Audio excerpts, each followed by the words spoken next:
Hoy vamos a considerar el tema Una escena magnífica. Y es que espero que usando un poco de imaginación con la explicación, con los comentarios que se harán, podamos transportar nuestra mente hacia el cielo. Ya hablaremos un poquito en detalle. Antes vamos a orar para hacer nuestra reflexión de hoy.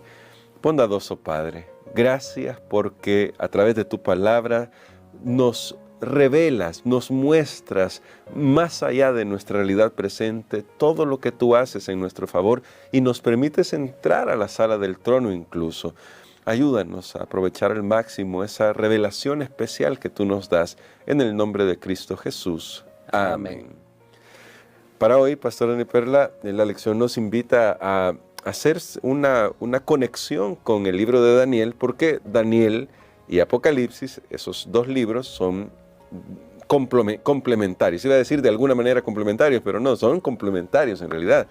Y es importante que nos preguntemos, Pastor, ¿en qué momento en el libro de Daniel se nos presenta la escena del juicio? Y Daniel, creo, nos da la pista para contextualizar históricamente lo que usted ya nos explicaba al principio de la semana, que es que la hora del juicio ha llegado. Muy bien, esencialmente tenemos en las profecías de Daniel, que ha sido llamado, tal como usted lo dijo al principio, por ejemplo, el gemelo profético. Estos dos libros, tanto de Daniel y Apocalipsis, son gemelos de las profecías que tratan con los acontecimientos hasta la venida de Cristo y aún después del establecimiento de su reino.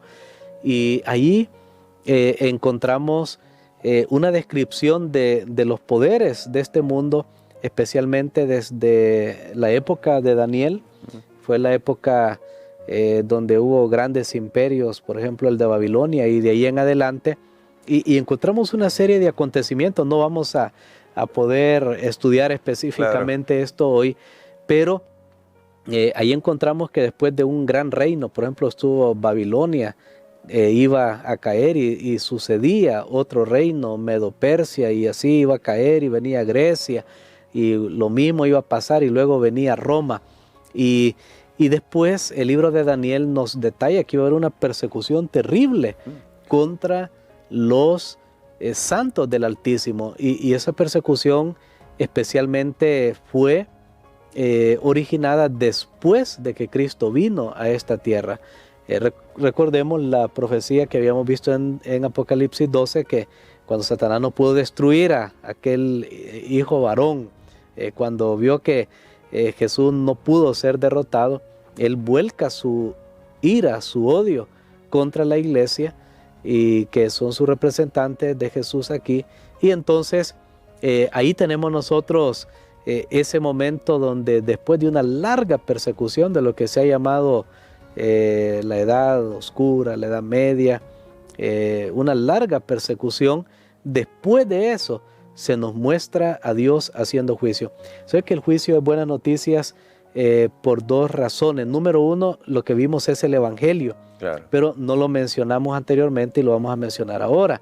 Pero también el juicio es la respuesta de Dios ante la pregunta que, por ejemplo, hacían los mártires allá cuando estaban los sellos, y decía, bueno, Señor, ¿hasta cuándo tú vas a juzgar? O sea, porque el juicio no solo es para que Dios mire a los cristianos, aunque el juicio comienza por los cristianos, el juicio es para el mundo en general, y donde Dios trae las acciones de aquellos que han hecho daño a su pueblo, y Dios también los juzga a ellos. En ese contexto, aquí en el libro de Daniel, vamos a observarlo. En ese contexto es que tenemos esta descripción en el capítulo número 7. Daniel, el capítulo número 7, y recordemos todas las cosas que yo mencioné, que tal vez para tener un poquito de contexto, leamos del versículo 7 hasta el versículo número 10. ¿Qué dicen así? Seguí mirando la visión de la noche y vi una cuarta bestia espantosa, terrible y muy fuerte. Tenía grandes dientes de hierro, devoraba, destrozaba y pisoteaba las sobras con sus pies, Era muy diferente de todas las bestias anteriores y tenía 10 cuernos. Mientras yo contemplaba los cuernos, vi que otro cuerno pequeño subió entre ellos y delante de él fueron arrancados 3 de los primeros cuernos. Este cuerno tenía ojos como ojos de hombre y una boca que hablaba con gran arrogancia. Mientras yo miraba, fueron puestos tronos y un anciano de muchos días se sentó. Su vestido era blanco como la nieve y el cabello de su cabeza como lana pura. Su trono llama de fuego y sus ruedas fuego ardiente. Un río de fuego salía delante de él, miles de millares le servían y millones de millones asistían ante él. El tribunal se sentó en juicio y los libros fueron abiertos. Muy bien. ¿Sabe que estaba viendo esta descripción? Bueno, yo lo hice así y aquí rápido y aquí la Biblia dice, sí, esa cuarta bestia, ese imperio romano que después de la Roma imperial, la Roma de los Césares, la Roma pagana, surge una versión religiosa de ese imperio, y es lo que se ha conocido como la Roma papal, y hubo, bueno, cosas terribles. Dice, tenía ese poder para hablar también cosas grandes, cosas insolentes, pero entonces en el versículo 9 nosotros vemos, y esto es buena noticia. A veces esto puede volverse un poquito teórico, histórico, pero es buena noticia. Usted no puede estar sufriendo, un hijo de Dios no puede estar sufriendo sin que Dios lo note. Y es una de las cosas del juicio. Recuerden, lo dijimos ya en esta semana, todo está bajo la supervisión de Dios y por eso es llamado a revisión. Y entonces cuando Dios ve eso, Dios dice, no, aquí tenemos que detener esto. Y entonces dice el versículo 9, estuve mirando hasta que fueron puestos unos tronos y se sentó un anciano de día. Sé que la lectura en español me hace relacionar el anciano de día que se sienta con esos tronos que son puestos, pero no. En realidad lo que está diciendo es, estuve mirando hasta que fueron quitados unos tronos. ¿Cuáles tronos? Los de esos poderes religiosos y políticos que estaban oprimiendo al pueblo de Dios. O sea, fueron quitados porque ellos se sientan en trono. Roma imperial, Roma papal, Roma religiosa, se sentían los dueños del mundo. Y entonces la Biblia dice, cuando vino este juicio, dice, esos tronos fueron quitados, fueron lanzados unos tronos. O sea, lanzados en el sentido de como que yo hago algo a un lado. Claro. Y entonces ahora se manifiesta el anciano de días, y entonces ahí sí dice claramente que había una escena donde, bueno, hay, se lo describe, una descripción que hay de él. Luego dice, miles de miles los servían, estaban delante de él. También en el idioma original que esto fue escrito dice, están de pie, o sea, están dispuestos para servirle. Millones de millones.